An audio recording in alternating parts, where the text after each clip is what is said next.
अस्सलाम वालेकुम। जितने भी लोग यूएई में हैं उन सब के लिए एक ख़ास पैगाम है कि गवर्नमेंट की तरफ से ख़ास इंस्ट्रक्शंस हैं कि जो बड़ी ईद आ रही है, ईद उल अज़हा के मौका पर ख़ास तौर पर जो बीचेस हैं, मतलब जो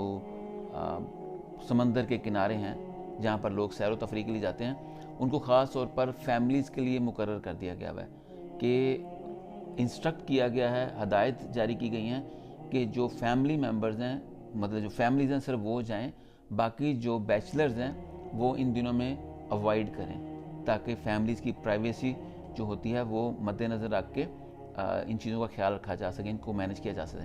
तो गवर्नमेंट ने कोई ख़ास इसमें रिस्ट्रिक्शन नहीं लगाई, लेकिन हदायत जारी की हैं कि अवॉइड किया जाए, जितने बैचलर्स हैं वो रश के दिनों में, ख़ास तौर पर ईद उल अज़हा या उनकी छुट्टियों के दौरान बीचेस पर ना जाएं, उनका रुख ना करें, ताकि वहाँ फैमिलीज़ होती हैं तो उनकी प्राइवेसी फिर डिस्टर्ब होती है। तो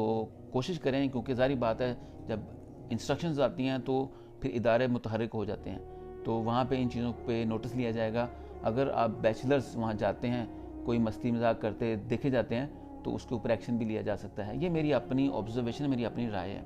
तो जब इंस्ट्रक्शंस निकलती हैं तो उसके पीछे एक ख़ास वजह होती है, तो इस चीज़ का ख्याल रखें, अप्रिशिएट करें। तो छुट्टियों के दौरान ख़ास तौर पर जो ईद उल अज़हा आ रही है, बड़ी ईद आ रही है, बीचेस का रुख बैचलर लोग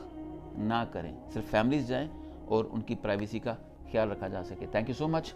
अपना ख्याल रखिएगा।